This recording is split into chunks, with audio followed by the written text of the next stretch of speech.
Dajjal itu nama kecilnya sama dengan Nabi Musa, Musa. Nisbatnya Samiri. Dia anak daripada hasil ritual setan ayah dan ibunya, dan itu tertulis dalam kitab, riwayatnya sahih. Ayahnya Samiri ini, mohon maaf, dan ibunya udah sekian datang ke dokter, ke dukun, gak punya anak. Datanglah ke dukun yang paling sakti, yang bisa mengakses Azazil iblis. Ternyata itu dukun iblis yang nyamar. Bismillahirrahmanirrahim. Ar-Rahman.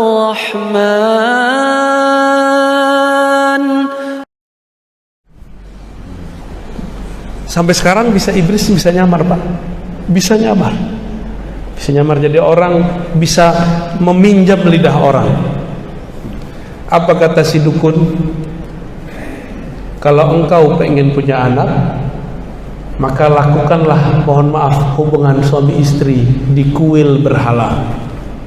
Jadi ada dulu kuil, di situ berhala semua, tapi sudah nggak ada orang yang berkunjung.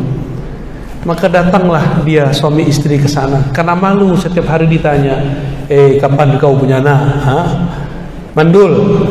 Perempuan digituin stres gak? Ditanyain kapan kau punya anak aja udah stres. Apalagi dibilangin mandul. Ayolah bang, carilah dukun bang. Dapatlah dukun setan. Akhirnya mereka melakukan ritual, tapi dikasih amalan-amalan iblisiah. Dilakukanlah hubungan suami istri di situ. Karena pakai ritual iblis, ternyata iblis meminjam tubuhnya untuk menghamili istrinya.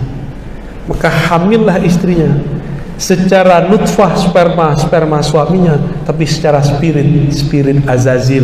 Itulah anak iblis paling sakti di dunia, bernama Musa bin Sam'un atau Dajjal bin Azazil. Jadi kalau ada orang bertanya, adakah iblis punya anak separuh manusia? Ada, itu namanya Dajjal. Itulah biodata Dajjal, Pak. Ya, kita kan menceritakan apa yang kita dapat aja ya. Yang kita nggak dapat kita nggak bisa cerita. Waktu lahir itu anak belean atau belean. Apa seorang awak tuh ya Anof? Bukan di sini nih tuh. Cik Mato. Buhu apa soleh? Baciri matonya, Pak. Jadi matanya tuh kalau bahasa Seberang tuh belean. Mata itu ya bertahun-tahun. Tahun pertama, kedua tuh nggak bisa buka. Skenarionya mirip seperti dulu Banul Jan terjadi kiamat pertama bangsa jin di bumi. Allah kirimlah Jibril untuk menyelamatkan Azazil. Kejadiannya mirip, cuma bedanya ini bukan kiamat. Di negeri Samara, tempat Samiri lahir, terjadi banjir besar. Allah kirimlah Jibril bersayap 360 kanan, 360 kiri. Cepatnya bukan main, selamatkan anak Azazil. Ini skenario Allah semua, ini Allah semua yang atur, Pak. Jadi kita senyum-senyum aja, ini Allah yang atur semua. Ya, Allah lagi buat drama akhir zaman.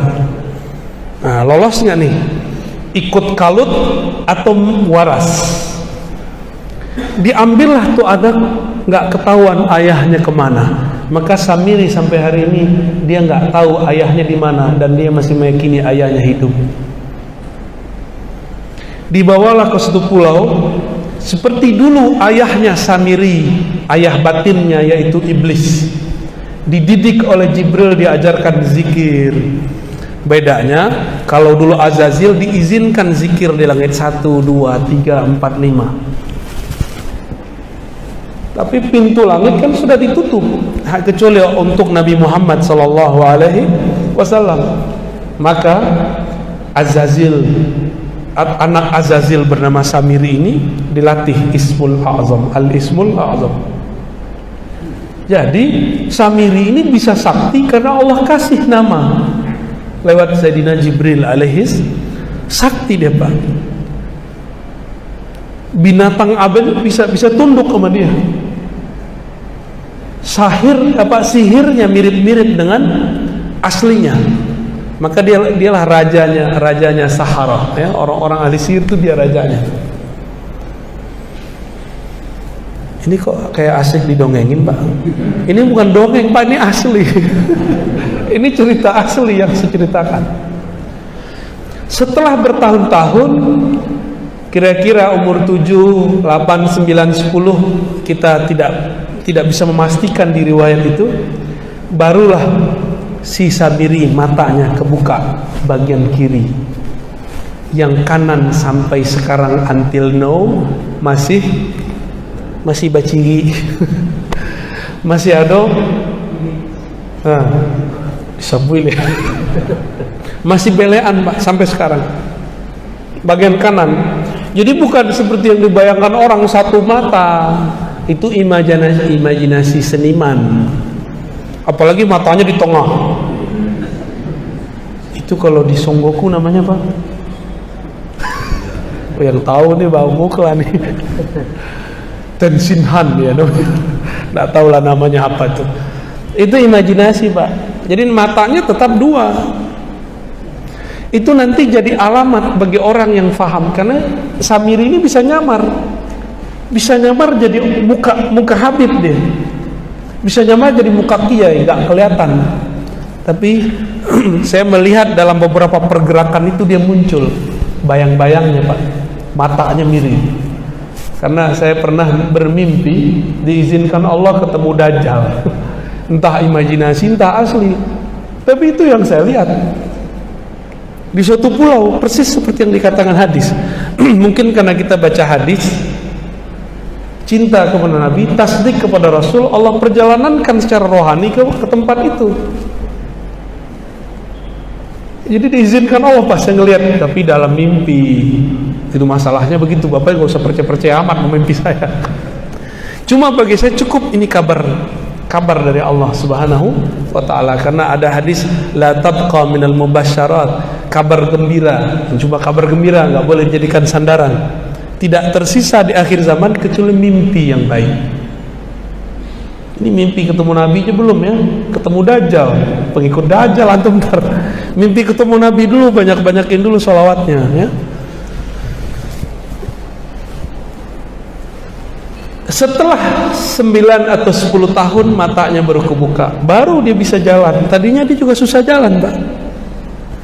Karena dia anak Azazil. Azazil itu Allah izinkan nggak tubuhnya kekal di bumi sampai kiamat. Jadi separuh dirinya itu kekal, Pak. Maka Samiri ini matinya ntar ya di akhir zaman ini harus ada yang bunuh dia. Kalau dia nggak mati-mati, dan yang Allah takdirkan untuk membunuhnya itu adalah Nabiullah Isa. Azazil punya anak tadi Samiri. Samiri itu lahirnya diperkirakan di zaman Nabi Musa atau sebelumnya. Di zaman Nabi Isa berarti dia sudah ada atau belum? Nah, ini kita kasih tahu, Pak. Yang membuat konspirasi penyaliban Nabi Isa itu dia orangnya. Dia nyamar jadi seorang santri. Namanya siapa? Yudas Iskariot. Itu dia tuh orangnya. Dia bisa nyamar-nyamar. Bisa nyamar, maka nanti dia bisa nyamar jadi Imam Mahdi, Pak. Ini yang saya khawatirkan. Kenapa dia mau bunuh Nabi Isa? Karena dia diberitahu oleh Jibril, nanti nasibmu berakhir di tangan Isa. Maka dia ingin merubah takdir. Gimana cara merubah takdir? Jadi usaha merubah takdir itu sudah pernah dilakukan oleh iblis dulu, gak berhasil. Anaknya coba. Ketika Nabi Isa hendak disalib, Allah selamatkan gak? Nah, dibuat skenario lain.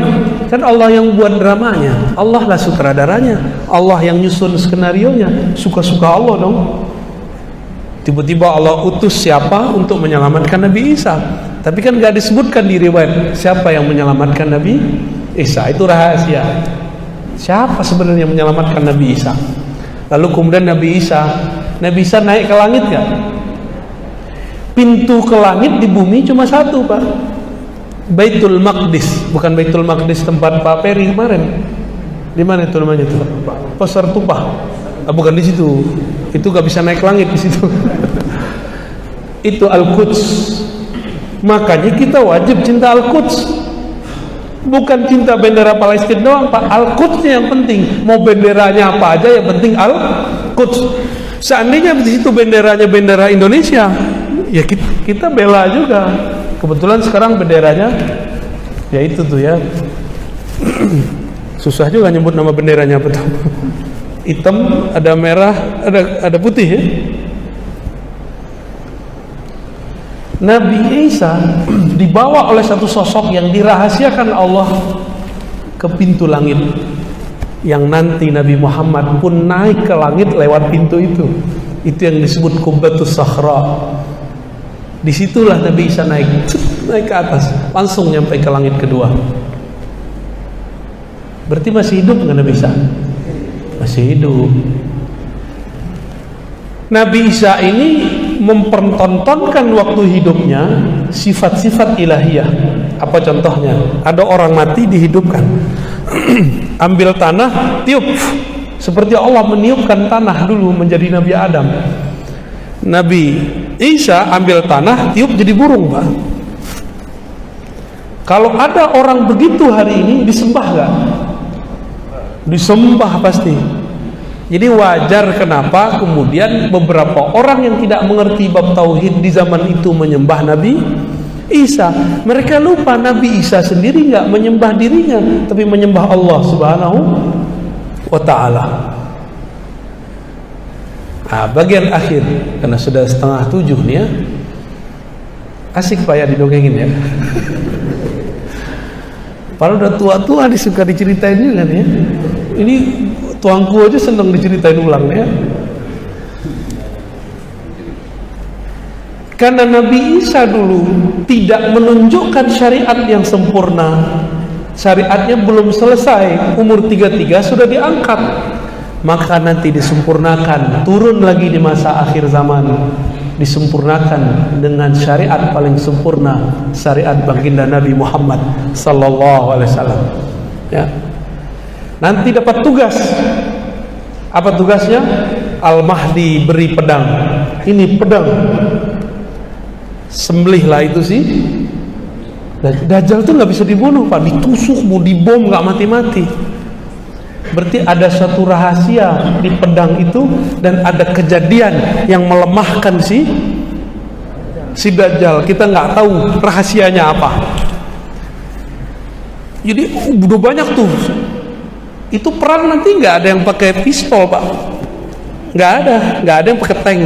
Semuanya pakai kesaktian. Yang nggak sakti baru pakai panah. Yang nggak bisa terbang baru pakai kuda.